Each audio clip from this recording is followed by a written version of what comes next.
Good day mga ka-easy, for today's video ay magdi-DIY nga tayo maglinis ng CVT set. So gamit tayo dito ng size 6 na Allen wrench. Sa pagtanggal naman ng bolts sa crankcase, lahat counterclockwise. So sunod naman natin tanggalin yung tatlong bolts. Gamit tayo dito ng T-wrench na size 8.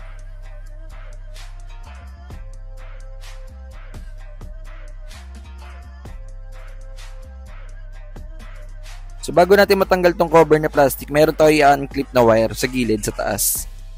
Sa pagtanggal nito, dapat dahan-dahan lang yung puwersa para hindi masira. Pagkatanggal niyan, sunod naman natin itong wire sa gilid. Itulak nyo lang pababa yung wire para matanggal siya dun sa may clip. Sunod naman natin tanggalin tong crankcase cover niya. Gamit tayo dito ng T-wrench na 8mm size.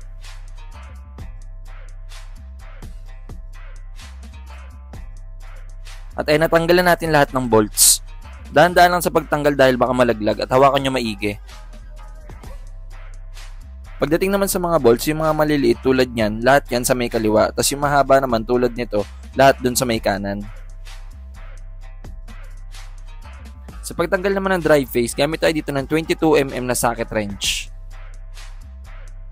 Sa pagtanggal naman dito ng clutch bell, gamit tayo dito ng 19mm na socket wrench. Counterclockwise nga palang ikot nito at hawakan nyo maigi yung drive face.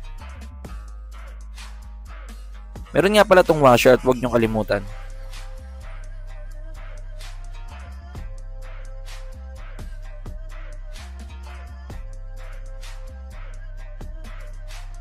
At ayan, kita nyo naman na medyo napasobra yung lagay ng grasa sa last cleaning.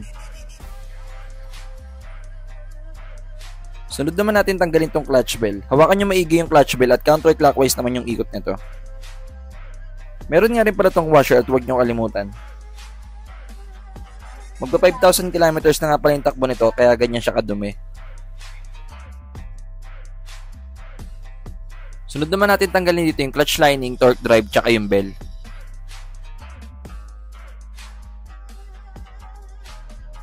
Sa pagtanggal naman ng bell, hatakin nyo lang siya doon mismo sa may torque drive. Check na rin natin dito yung bell kung meron sira at wala naman.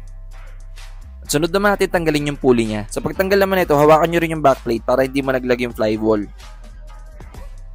At yan, kita nyo naman na medyo nasobrahan rin yung lagay ng grasa. Meron nga pala itong bushing at itulak nyo lang para lumabas yung backplate. Tulad nyan.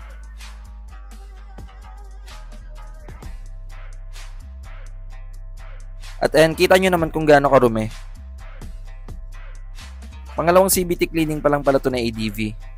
Sunod ko nga palang pinunasan to at tinanggal ko yung mga grasa. Sunod naman natin baklasin itong torque drive at saka yung clutch lining. Gamit tayo dito ng socket impact na 39mm. Hapakan nyo nga pala ito maigi para hindi tumalsik. Meron kasi itong tendency na tumalsik sa mukha natin. At ayan, okay na, natanggal na natin yung clutch lining.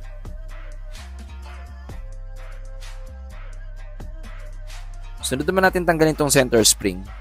1,200 RPM nga pala yung gamit ko.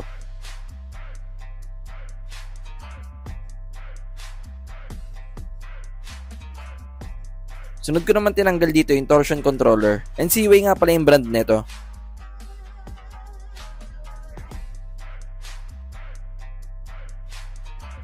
Sunod naman natin baklasin yung torque drive. Hatakan nyo lang paikot yung cover nito.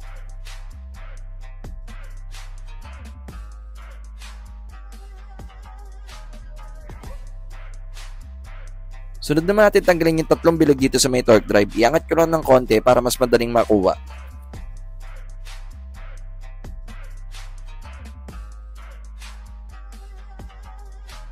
Kapag natanggal nyo na yung tatlong bilog or yung lock niya, pwede nyo siyang iangat tulad nyan.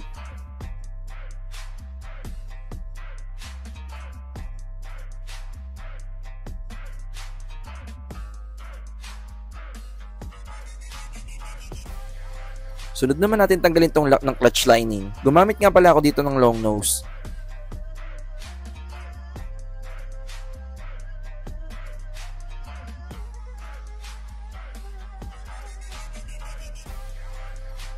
Kapag natanggal nyo na yung tatlong lock, meron pa siya isang plate na cover. Pwede nyo nga pala itong sungkitin, pero ito yung ginawa ko. Hindi naman masisira yan at matibay naman yan. Hawak ko nga pala yung clutch lining dyan habang pinupukpok. At mapapansin nyo na unti-unti siyang umaangat hanggang sa matanggal. Sunod naman natin tanggalin dito yung clutch shoe at yung clutch spring. Sa pagtanggal ko naman ito ay pinukpok ulit yung plate niya para umangat. Hindi naman yung sobrang lakas na pukpok, yung saktuhan lang. At mapapansin nyo na unti-unti yan matatanggal at umaangat. At nung umangat at natanggal na, kita nyo naman na hindi mahirap tanggalin yung clutch spring.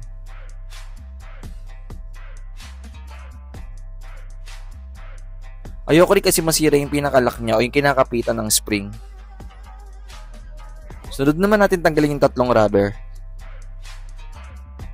At tanggalin na rin natin tong mga bola.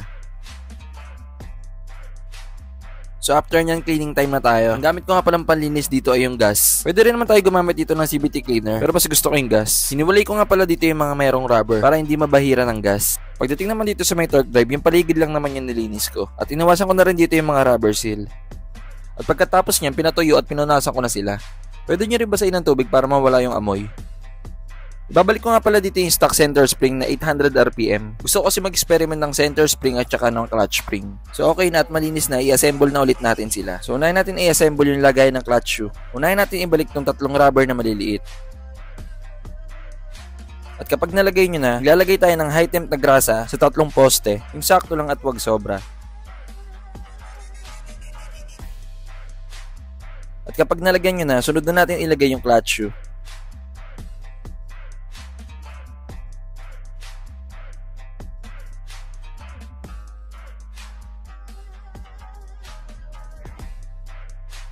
Kapag nalagay nyo na yung clutch shoe, sunod naman natin ilagay yung clutch spring. Gumamit nga pala ako dito ng long nose na plies. Kapag meron kayo narinig na clicking sound, okay na yon. Ramdam at alam nyo naman kung maayos yung pagkakalagay. Kapag nalagay nyo na lahat, i-double check nyo pa din.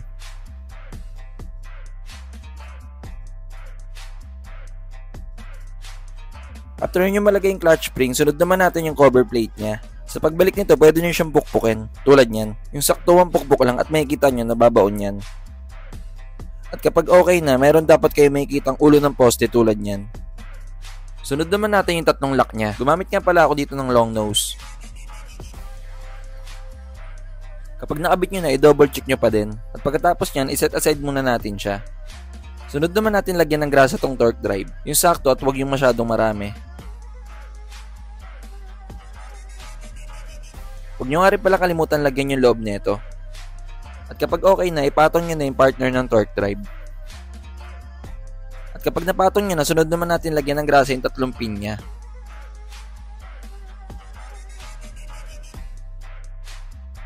At kapag nalagyan nyo na, ipasok nyo siya dun sa may loob o dun sa may tatlong butas. At kapag nalagyan nyo na, maglagay rin kayo ng grasa dun sa may gitna. Lagyan nyo yung tatlong butas, yung sakto lang at wag marami. Maglagay rin pala kayo dun sa may labas ng poste tulad nyan. Kapag nalagyan nyo na, igalaw-galaw nyo siya. At kapag okay na, sunod na natin ilagay itong cover nya. Idiin nyo nga pala siya maigi.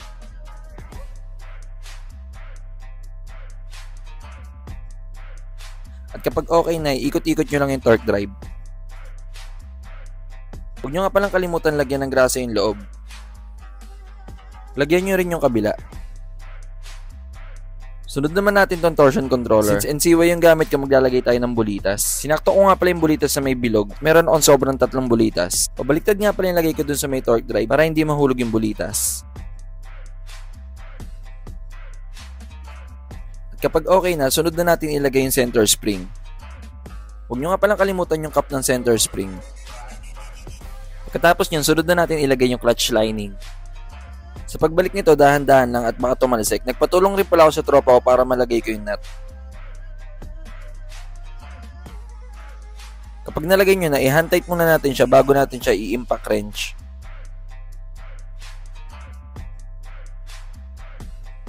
At kapag okay na, sunod naman natin yung pulley at yung bola. Straight 16 grams nga pala yung gamit ko. Huwag nyo nga palang kalimutan yung slider piece ng backplate. I-double check nyo nga pala yung paglagay, baka baliktad yung nalagay nyo.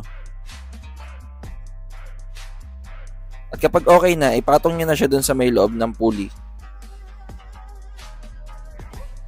I-double check nyo na rin yung slider piece kung okay pa or hindi. Maglalagay rin pala tayo dito ng grasa sa may bushing, yung sakto lang at wag yung marami.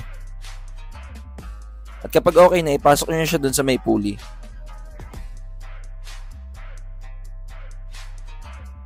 Sunod naman natin linisin yung crankcase niya sa loob. Inuwasan ko rin para malagyan ng gas yung may mga goma. At ayan, medyo okay na at malinis na. Pinunasan ko rin pala dito yung axle drive tsaka yung crankshaft.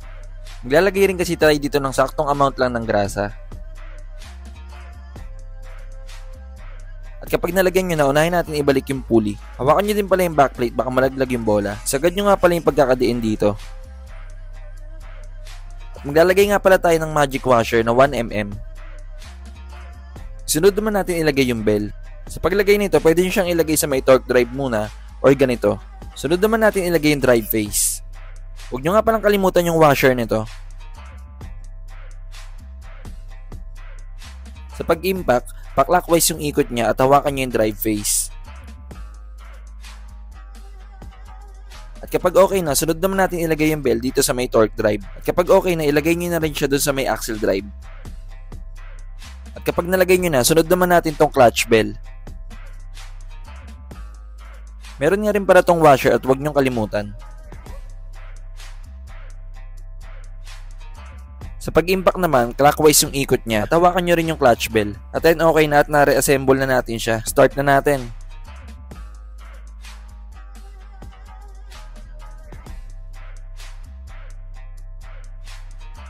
At then kita nyo naman na napakaganda ng ikot niya. Walang pagpag at matigas yung bell. Subukan naman natin siya lagyan ng mas mataas na RPM.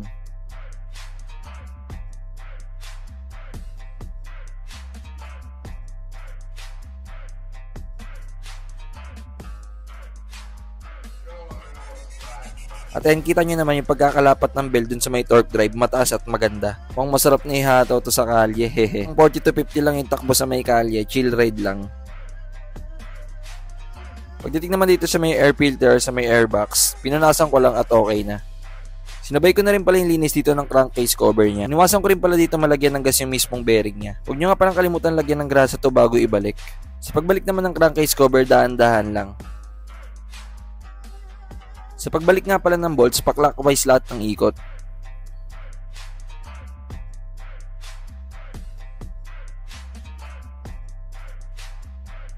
Sa pagbalik ng plastic cover niya, ipasok nyo lang yung wire dun sa may clip, tapos hatakin nyo lang siya pataas.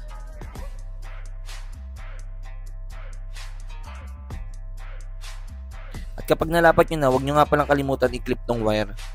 At sa pagbalik naman ng bolts niya, pa-clockwise lahat ng ikot. At sana meron kayo natutunan. Please like, share, and subscribe to our Facebook page and YouTube channel. See you on our next vlog. Peace!